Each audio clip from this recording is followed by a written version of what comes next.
Hey very good morning to all of you. देखिए आज की सुबह मॉर्निंग जो वॉक है, ये मॉर्निंग वॉक से ऑक्सीजन मिलती है और बहुत सारे विचार भी आते हैं।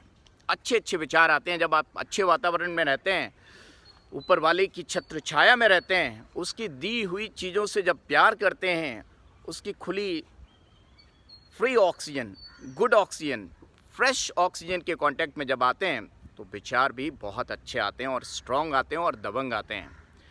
देखिए आज मैं आपको कोई मैसेज नहीं दे रहा हूँ, मैं अपने आप से ही ये बात कर रहा हूँ कि जहाँ मैं रहता हूँ या हम रहते हैं और हम क्या करते हैं, काम करते करते हर किसी को फेमस होना होता है, हर किसी को रिस्पेक्ट चाहिए होती है, हर किसी को पैसा चाहिए होता है।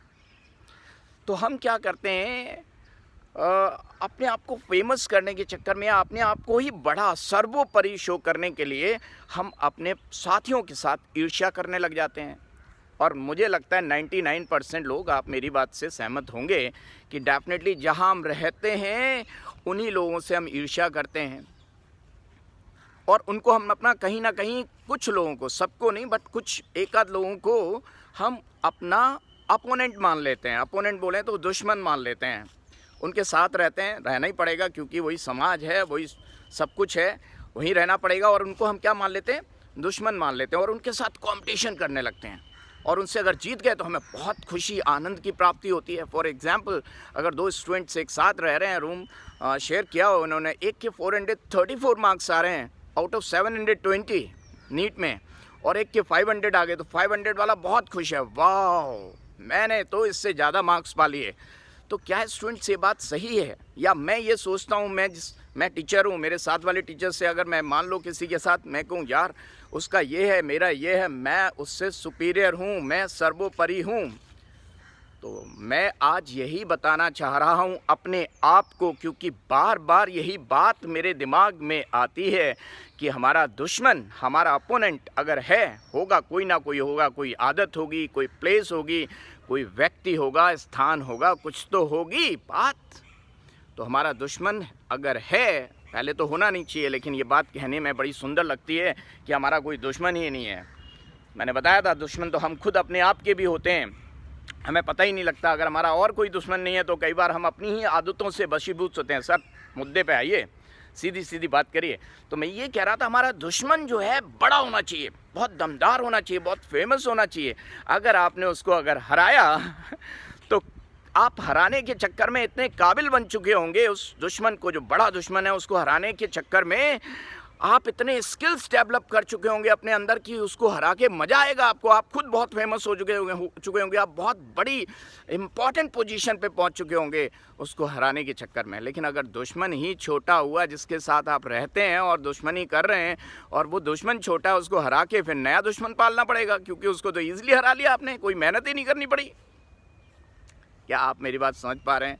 आपने कई बार देखा होगा कि आपके पेरेंट्स, कई लोगों के पेरेंट्स नहीं तो दादा परदादा लोग ये कहते सुनते मिलते होंगे आपको कि मैं पहले वहाँ रहता था, मेरे पेरेंट्स के पास पैसा नहीं था, मेरे पास भी पैसा नहीं था, और मैं बस कुछ रुपए, कुछ अमाउंट रुपए बताते होंगे वो आपको, ये लेके दूसरे शहर में आया और मैंने ये सारा काम धंधा किया और फिर मैं इतनी बड़ी हस्ती बना। उसका कारण आपने कभी सोचा है? मेरे दिमाग में ये ख्याल आता है कि जब वो दूसरी जगह आए होंगे तो वहाँ उनको कोई जानता नहीं होगा। जब कोई जानता ही नहीं होगा तो उनकी किसी से दुश्मनी नहीं थी। जब किसी से दुश्मनी नहीं थी तो किसी से कंपटीशन नहीं था, मतलब अपनों से कंपटीशन नहीं था। इंसान हारता कब है? अपनों से। हमें तो अपनों ने लूटा, गैरों में कहाँ दम था, अपनी किस्ती ऐसी डूबी जहाँ पानी कम था। तो स्टूडेंट्स, हम हारते अपनों से हैं, क्योंकि उनके साथ रह के उनके साथ ही हम कंपटीशन करने लग जाते हैं। यानी कि हमारा जो दुश्मन होता है वो छोटा होता है, हमारा टारगेट जो होता है वो छोटा होता है। टारगेट बड़ा बनाओ, जल्दी से सफलता पाओ। और मैं भी रोज़ अपने आप को यही समझाता हूँ। मेरे कुलीग्स, मेरे साथी, उनमें से मेरे विचार हो सकता नहीं मिलते हों, कई बार मन में आता है कि यार ये क्या हो रहा है, ये तो बिल्कुल ही गया गुजरा इंसान है, ऐसे ऐसे विचार आते हैं। लेकिन मैं अपने आप को समझाता हूँ, किसी पार्क में आके ऊपर वाले की शुद्ध हवा को लेके अपने अंदर फ्री ऑक्सीजन डाल के अपने आप से बातें करता हूँ कि नहीं यार, दुश्मन क्या होना चाहिए, बड़ा होना चाहिए। दुश्मन तो होता है, कोई टारगेट तो होता है, लेकिन वो बड़ा होगा तो उसको हराने का अंदाज अलग होगा, और उसको हराने के बाद जो विनिंग पोजीशन आएगी वो बहुत सॉलिड होगी, वो मज़ा देगी। क्या आप मेरी बात से सहमत हैं? देखिए, आप अपने साथियों को कभी दुश्मन मत मानिए, उनके साथ कंपटीशन मत रखिए, उनके साथ आप फ्रेंडशिप का व्यवहार करिए, क्योंकि उनसे आप कुछ सीख सकते हैं। जब इतने लोगों से सीखेंगे तो आप एक बड़ी कामयाब पोजीशन पे पहुंचेंगे। लेकिन होता क्या है, हम जहाँ रहते हैं, जिस मोहल्ले में रहते हैं, वहाँ किसी से दुश्मनी कर लेते हैं, या जिस घर में रहते हैं, घर में भी देखिए, अगर किसी 3 भाई हैं, भाइयों की शादी होगी, 3 बहुएँ आईं, उनमें आपस में कंपटीशन स्टार्ट हो जाता है। लेकिन देखा होगा, कोई अगर घर से बाहर या तो घर वाले निकाल दें या वो खुद से चला जाए, तो देखा होगा उसने कहा होगा, यस अच्छा हुआ मुझे घर से निकाल दिया गया, आज मैं इतना कामयाब बन गया हूँ। 2 स्ट्रगल होते हैं, बाहर जाने के बाद आपको स्ट्रगल करना होता है बहुत ज़्यादा।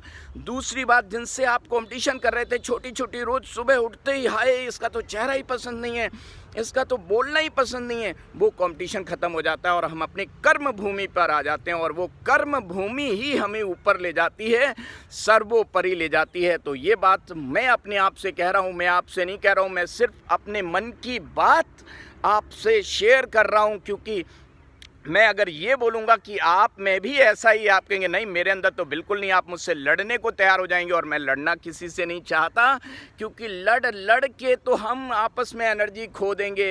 हमें कुछ बड़ा करना है, और थर्मोडायनेमिक्स से एक इक्वेशन है, DG = VDP minus SDT minus N times FE0 cell. अगर टेम्परेचर को कांस्टेंट कर लें, बश में कर लें, प्रेशर को बहुत ज़्यादा फील ना होने दें, दोनों को कांस्टेंट कर लें, तो VDP गया, क्योंकि प्रेशर कांस्टेंट हो गया, SDT टेम्परेचर कांस्टेंट हो गया, वो भी गया, minus N times FE0 cell. Thermodynamics कहती है यूजफुल वर्क करना है तो अपने अंदर का टेम्परेचर, क्रोध पालना सीखो या पी जाओ, और प्रेशर को भी मैनेज करना सीखो, तब आप यूज़फुल वर्क कर पाएंगे। तो आप देखिए, जितने ऋषि मुनि होते हैं, भगवान टाइप के लोग होते हैं, बहुत ही बड़े बड़े, बहुत ही फेमस पर्सनालिटी होते हैं, वो देखा होगा उनके चेहरे पे आपको शिकन नहीं आएगी, इधर उधर कुछ भी होता रहे वो अपना क्रोध नहीं बढ़ने देंगे, वो पी जाते हैं क्रोध को बहुत सारी डिग्री ऑफ फ्रीडम में, और टेम्परेचर नहीं बढ़ने देते हैं, गुस्सा नहीं करते हैं, आता तो होगा लेकिन वो उसको पी जाते हैं। तो यूज़फुल वर्क कहेंगे। आप समाज के लिए आपको कुछ वर्क करना है, बहुत बढ़िया काम करना है, तो आपको ये चीज़ तो करनी पड़ेगी। और दुश्मन होना चाहिए बड़े से बड़ा, अगर उसको हराओ तो जीवन का आनंद आ जाए। दुश्मन ऐसा होना चाहिए, दोस्त आपके दुश्मन नहीं होने चाहिए, साथ रहने वाले दुश्मन नहीं होने चाहिए, मोहल्ले में रहने वाले लोग दुश्मन नहीं होने चाहिए, और PG में जो बच्चे साथ रहते हैं वो भी आपके दुश्मन नहीं होने चाहिए।